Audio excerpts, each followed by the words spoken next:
Cincinnati voters will decide this November whether the city will be authorized to sell its railway line. Now, it's owned the line for more than a century, and backers say the sale would net the city $1.6 billion to pay for the future.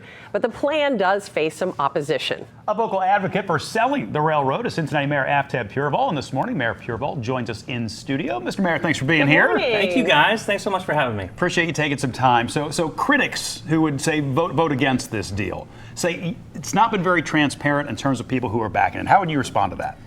I would say it's been completely transparent. From the very beginning, the very first press conference we held, myself and almost all of the former mayors, Mayor Mallory, Mayor Cranley, Mayor Mann, Mayor Lucan, Mayor Qualls, all came together. Former mayors that don't always agree on things, we can agree on that. And they said this is not only should the voters pass this, it is critical for the future of Cincinnati that they pass it. We have a once in a generation opportunity, a choice. It's a time for choosing, as we heard last night, a choice between a future city of Cincinnati that is on strong fiscal ground or a city of Cincinnati with a really uncertain future as to how we pay for our infrastructure. There's a lot of facts, there's a lot of money at stake. Here's the bottom line. People in Cincinnati, if you're in Price Hill and you have a family, you should expect to be able to go to a park that is well maintained, that is clean, that has playground equipment. If you are driving on the roads in Cincinnati, you should expect not to get a flat tire or a bent rim because of a pothole. Unfortunately, those are experiences that too many Cincinnatians have, and it's because we have a $400 million deficit on the capital infrastructure side. That is unsustainable. We've been kicking the can down the road for a very long time. It's now time to choose a future of Cincinnati with a strong financial future without, here's the best news, without any new taxes. We're diversifying our streams of revenue. We're trying to make good, responsible decisions. But it's most importantly for those families, for those people trying to interface with the city every day. So it's important for people to know this rail line is not just in the city, it goes way beyond the city. It includes the property. Norfolk Southern is the only railroad that will be able to buy it. It was the only option because it had been leasing the railway from the city. Their reputation took a big hit earlier this year with that East Palestine train disaster.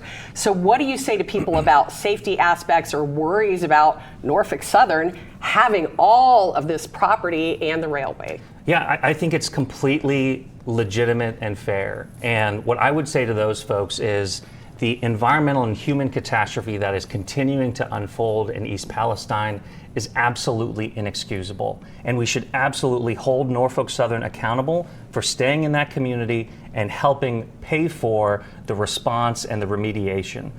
If you don't trust Norfolk Southern, if you don't want Cincinnati to have anything to do with Norfolk Southern, then you need to vote to sell, because by selling we are divorcing ourselves from Norfolk Southern.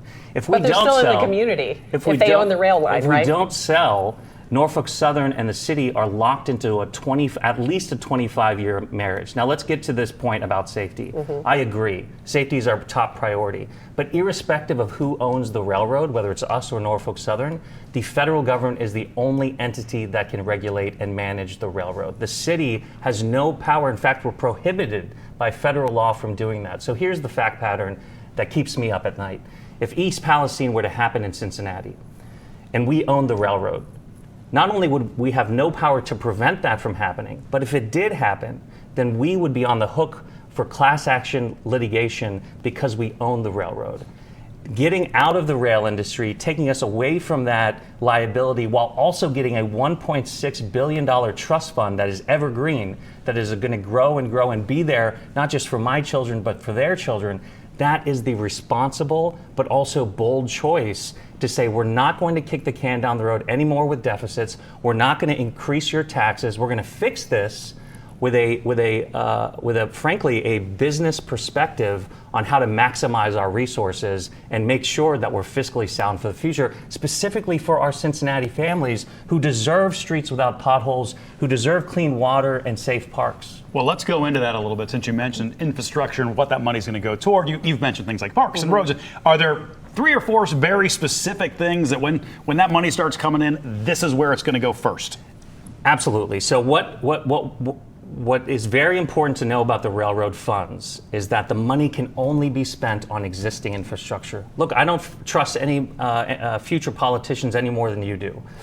So by putting very strict limits on how the money can be spent only on existing infrastructure, we're making sure that the money will be there in the future.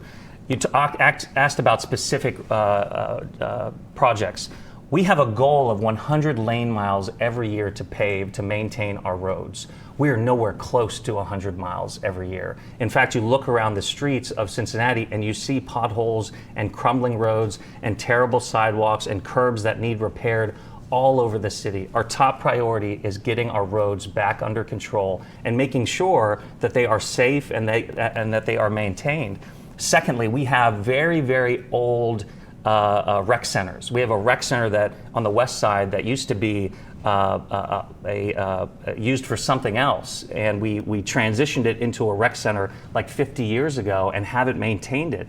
Those are the rec centers are the one place in our community where our kids can go, particularly during the summer, particularly right now when we have teen violence issues that are unacceptable.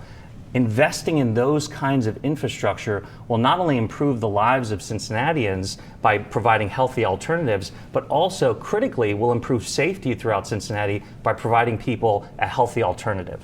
Mayor, we really appreciate your perspective. Real quick, we have about 30 seconds left, and Bob and I did want to lighten it up just a minute Sure. and ask you about some of the Cincinnati teams that are the things that are happening with the Reds right now, still in the playoffs. 3 games left, they still got a shot. The Bengals They have have a their shot. first win. That's My right. goodness, FC Cincinnati in the playoffs. How much fun is it to be the mayor of a sports town like this?